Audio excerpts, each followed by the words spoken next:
Bon, salut à toi public. Dans cette première partie de l'exercice, on va étudier l'accélération des électrons entre la cathode et l'anode de collimation dans un canon à électrons. Donc le principe, je l'ai expliqué dans la première vidéo, c'est d'avoir des électrons qui sont émis avec une vitesse initiale nulle par un filament qui est chauffé. Voilà. En fait, l'excitation liée à l'incandescence va permettre de libérer des électrons avec une vitesse que l'on va considérer comme nulle. Donc voilà la première partie de ce canon à électrons. Il y a une cathode ici, une anode de collimation. Alors le terme collimation veut dire qu'en gros, on va avoir un faisceau très fin et homocinétique d'électrons. Alors homocinétique, ça veut dire quoi? Ça veut dire qu'ils vont tous avoir le même vecteur vitesse à la sortie. La distance entre la cathode et l'anode de collimation est notée dA, elle vaut 3 cm. La tension qui règne aux bornes des deux armatures qui sont la cathode et l'anode de collimation vaut 1,46 10 puissance 3 volts. Alors, sur le schéma, dans cet exercice, il est demandé de représenter le vecteur champ électrique. Alors qu'on l'a vu dans la première partie, ce vecteur champ électrique est perpendiculaire aux armatures et descend les potentiels, c'est-à-dire qu'il va de la borne positive du canon à électrons vers la borne négative. C'est pour ça qu'il est représenté dans ce sens-là sur le schéma. Alors si on fait un bilan des forces dans cette première partie, il y a évidemment la force électrique que l'on a définie dans la première vidéo et le poids. Donc on se pose la question, est-ce que dans cette étude-là, sur la partie accélération, on peut négliger le poids des électrons? Alors le mieux pour pouvoir justifier qu'on va pouvoir négliger le poids, c'est de faire un ratio entre la norme de la force électrostatique et la norme du poids.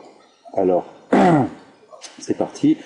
La norme de cette force électrostatique, c'est F égale QE, donc, et pour l'électron, sa charge, c'est moins 1,6 10 - 19 coulombs. Une norme, c'est forcément une grandeur positive, donc c'est pour ça que j'ai mis rentrer la charge E à l'intérieur des deux traits verticaux qui sont ici. La projection du vecteur champ électrique sur l'axe X est négative. En effet, tu vois que son sens est vers la gauche, alors que l'axe X, lui, est vers la droite. Donc c'est pour ça qu'également j'ai mis le champ électrique à l'intérieur des deux barres verticales, qui est le symbole norme. Le champ électrique, on a vu sur un des premiers documents, sa norme, c'est la tension qui existe entre les deux armatures divisée par la distance qu'il y a entre ces deux armatures. Quand on fait le ratio et qu'on fait l'application numérique, on trouve un ratio de 8,73 10 puissance 14. Alors attention aussi, quand tu fais ce genre d'exercice, à bien respecter le nombre de chiffres significatifs. Alors 8,73 10 puissance 14, ça veut dire que la force électrique est très très très supérieure au poids et que donc on va pouvoir négliger l'influence du poids au cours de tout cet étude. La deuxième partie va s'intéresser à la norme du vecteur vitesse V0 des électrons au niveau de l'anode de collimation, c'est-à-dire qu'une fois qu'ils ont été accélérés. Donc là, comme d'habitude dans un exercice de méca, on va définir le référentiel terrestre qui est supposé Galilée 1 et on va appliquer le principe fondamental de la dynamique, à savoir que la somme des forces extérieures s'exerçant sur la particule, dans le cas présent un électron, est égale à la dérivée temporelle du vecteur quantité de mouvement. Donc si je décompose ce vecteur quantité de mouvement en prenant le produit de la masse de l'électron fois son vecteur vitesse, comme on travaille à masse constante, je peux sortir la masse de l'électron de la dérivée, et on se retrouve avec la dérivée de la vitesse qui correspond au vecteur accélération. Derrière, je n'ai plus qu'à écrire le principe fondamental de la dynamique. Donc la masse de l'électron fois son vecteur accélération est égale à la somme des forces extérieures qui s'exercent sur lui, et ici il n'y en a qu'une, c'est la force électrique.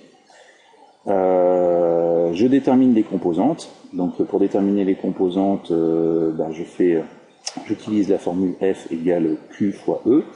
Dans le cadre de l'électron, le champ électrique E était dirigé vers la gauche, mais comme la charge Q est négative, la force, elle va être dirigée vers la droite. Si jamais cela te pose un souci, je t'invite à aller reconsulter la première vidéo qui traite spécifiquement de la projection de cette force dans un vecteur.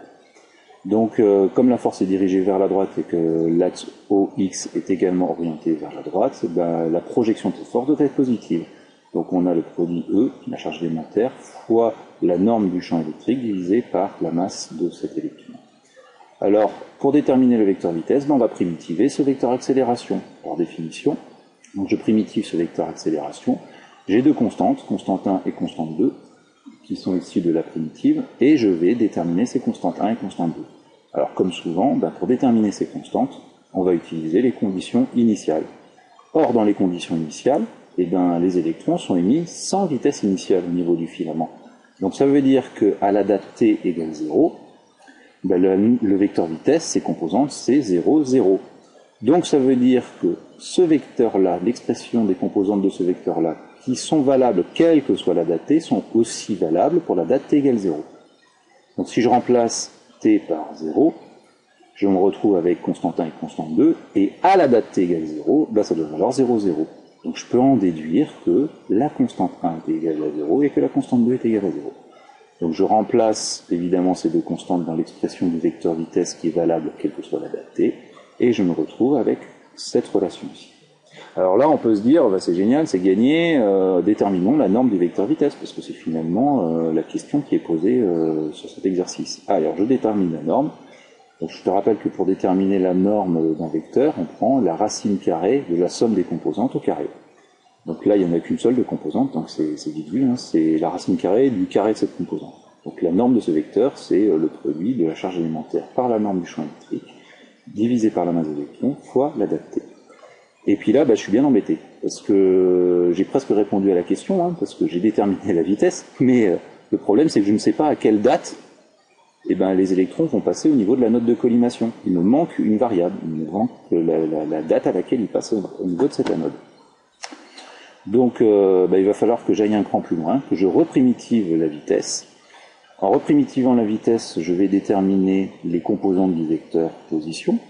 J'ai primitivé la vitesse, j'obtiens ceci, voilà, avec deux constantes. Donc ces deux constantes, on va également les déterminer à l'aide des conditions initiales. Donc à la date t égale 0, ben, les électrons ils occupent l'origine du repère, voilà, ils sont émis sans vitesse initiale, et surtout là dans le cas de la position, ils occupent la position 0, 0. Donc ce vecteur position qui est valable quelle que soit la date t est aussi valable à la date t égale 0. Donc si je remplace t par 0, ben, je dois tomber sur 0, 0.